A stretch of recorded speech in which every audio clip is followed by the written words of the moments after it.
বহে নিরন্তর অনন্ত আনন্তর অনন্ত আনন্দধারা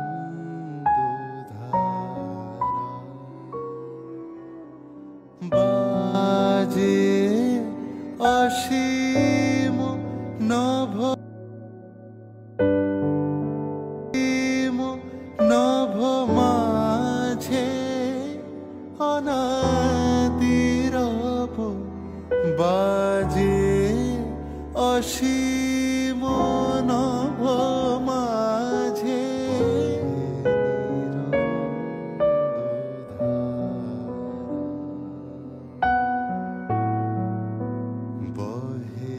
আমি পথকে করেছি সাথী, ছুটে চলতেই যত আনন্দ। যদি দেখবে কিছু এসো আমার পিছু, বুঝো না ভালো মন্দ। আমি পথকে করেছি সাথী, ছুটে চলতেই যত আনন্দ।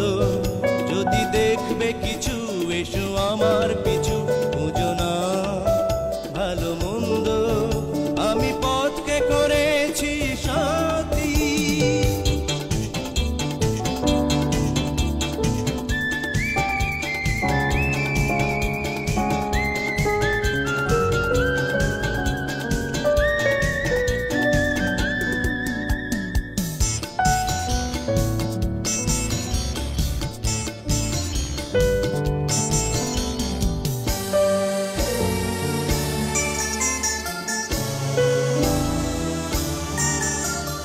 এখানে কান্না ওখানে হাসি, জন্ম মৃত্যু পাশাপাশি। এখানে কান্না ওখানে হাসি, জন্ম মৃত্যু পাশাপাশি। বেদনা সঞ্জাত সেই সব গানের সংবেদনশীল অনাস্বাদিত আবেদন মনে করিয়ে দেয় তিনি নিজের কাছে নিজের গানের সুরে বাঁধা। গায়ক রবীন্দ্রনাথ স্রষ্টা রবীন্দ্রনাথের চেয়ে খাটো ছিলেন না কোনো অংশে। তার গলায় ছিল একলা মানুষের কণ্ঠে হাজার পাখির গান। তার গানে কোথাও কোনো ফাঁক ছিল না। নিজেই তিনি বলেছেন, আমি বাণীর সাথে বাণী, আমি গানের সাথে গান, আমি প্রাণের সাথে প্রাণ।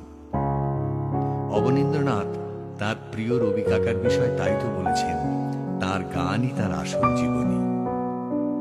রবীন্দ্রনাথের গান কত না অনুষঙ্গে ছড়িয়ে আছে অবনীন্দ্র স্মৃতিতে, আর জড়িয়ে আছে সেই সব মানুষের লেখায় যারা সাক্ষী ছিলেন দুর্লভ সেই সৃষ্টি মুহূর্তগুলির। একটুখানি প্রত্যাশা জানিয়েছিলেন রবীন্দ্রনাথ উত্তরকালের কাছে, হয়েছে শেষ তবু বাকি কিছু তো গান গিয়েছি রাখি, সেটুকু নিয়ে গুনগুনিয়ে সুরের খেলা খেলো।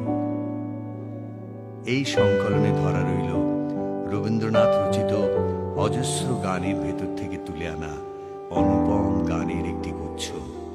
সৃজন